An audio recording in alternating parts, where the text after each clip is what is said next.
तुम्हाला जर 100 लोकांपेक्षा वेगळं यायचं असेल किंवा तुम्हाला प्रथम यायचं असेल तुम्हाला तर 99 लोकांपेक्षा काहीतरी वेगळं करावं लागणार आहे. कारण स्पर्धा खूप वाढलेली आहे. आणि आता यापासून बघा 4 महिन्यापूर्वी तुम्हाला मी गोष्ट सांगितली होती पोलीस भरतीविषयीची, आणि त्याचा निर्णय आज झालेला आहे आपल्या विधान परिषदेमध्ये.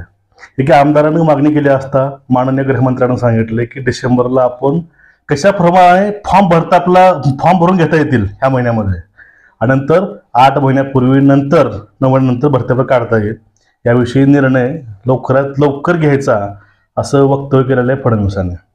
बघा इकडे नेमकं हे मित्रांनो मॅटर काय समजून घ्या. विधान परिषदेमध्ये मागणी केली असता पोलीस भरतीचं पोरांचं वाढतं वय बघता आणि सध्या रिक्रूटची ट्रेनिंग सेंटरची कॅपॅसिटी बघता मंत्रालयानं किंवा जे गृहमंत्र्यानं सांगितलं की आपण लवकरात लवकर पोलीस भरतीला सुरुवात करू, ते पण इनडायरेक्टली फक्त फॉर्म भरून घेऊ आता, नंतर त्यांचं बाकी प्रोसेस 8-9 महिन्यानंतर आपण करायचा प्रयत्न करू. ठीक आहे. त्यानंतर पुढला प्रश्न होता की काही मुलं डबल टेबल फॉर्म भरत आहेत, त्यावरती कशा प्रकारे आपल्याला आळा घालता येईल याविषयी पण निर्णय येणाऱ्या भरतीमध्ये होईल. आता मग एकूणच तुम्ही हा व्हिडिओ बघून घ्या. या प्रश्नाच्या याच विषयात ह्यांचं झालं की देतो. या प्रश्नाच्या अनुषंगाने सन्मान्य उपमुख्यमंत्र्यांना माझे 2 प्रश्न आहेत की नागपूरचं अधिवेशन सुरू आहे आणि नागपूरच्या अधिवेशनाच्या दरम्यान सातत्यानं जी काही पोलीस भरतीसाठी धावपळ करणारी मुलं आहेत ती पोलीस भरती वेळेत व्हावी यासाठी खूप आग्रह करतायत. आता कोरोनामुळे मराठा आरक्षणाच्या विषयामुळे पोलीस भरती खूप लांबली, त्यामुळे ही भरती आपल्या आचारसंहितेच्या पूर्वी, कारण लोकसभेची आचारसंहिता पुढे लागायची शक्यता आहे, तर त्याच्यापूर्वी कालबद्ध प्रोग्राम देऊन येण्याबद्दल शासन निर्णय तात्काळ घेईल काय? प्रश्न क्रमांक 1. आणि प्रश्न क्रमांक 2 की मधल्या टप्प्यामध्ये सुद्धा जी काही नियमावली आपण पोलीस भरतीसाठी केली त्याच्यामध्ये एका विद्यार्थ्यानं अनेक ठिकाणी फॉर्म भरून येण्याचं अपेक्षित आहे, आणि जर असे फॉर्म भरले तर त्यांना रिजेक्ट करावं किंवा त्यांना अपात्र करावं का, तर अनेक मुलांवरती अन्याय होतोय. परंतु दुर्दैवानं त्या पद्धतीची छाननी न झाल्यामुळे सुद्धा अनेक पात्र जी पोलीस भरतीसाठी मुलं आहेत त्या मुलांच्यावरती अन्याय होतोय. तर त्याच्याबद्दल सुद्धा वस्तुस्थिती दर्शक अहवाल घेऊन जे काय अशा पद्धतीचे पात्र विद्यार्थी असतील त्यांना न्याय देण्याबद्दल शासन निर्णय घेईल काय? माननीय अध्यक्ष महोदय, कोरोनाच्या काळामध्ये पोलीस भरती न झाल्यामुळे एक मोठा बॅकलॉग आपल्याकडे त्या ठिकाणी पोलीस भरतीचा होता आणि जवळपास 23,000 पोलिसांची भरती आपण आता पूर्ण केली आहे. म्हणजे महाराष्ट्राच्या इतिहासातला रेकॉर्ड आहे. 23,000 पोलीस आपण भरलेले आहेत.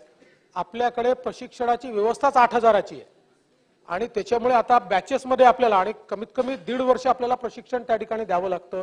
आता आपण जवळपास आपले जेवढी केंद्र आहेत या सगळ्या केंद्रांमधली प्रशिक्षणाची जी काही क्षमता आहे ती 1.5 पटीने दुपटीने त्या ठिकाणी वाढवतो आहोत.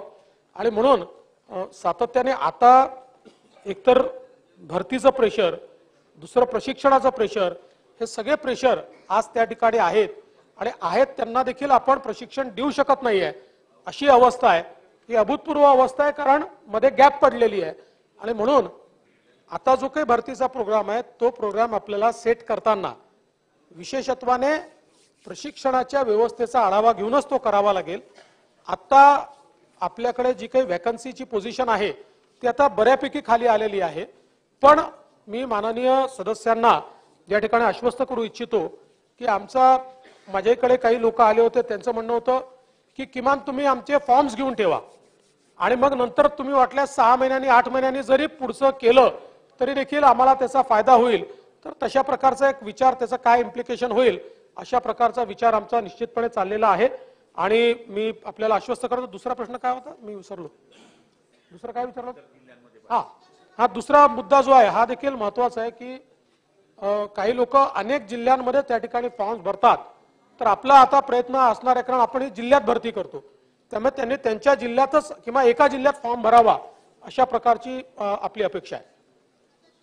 अध्यक्ष महोदय, तुम्हाला व्हिडिओ आवडला असेल तर चॅनलला सबस्क्राईब करा आणि बेल आयकॉन दाबून ठेवा. व्हिडिओ शेअर करा. धन्यवाद. जय हिंद.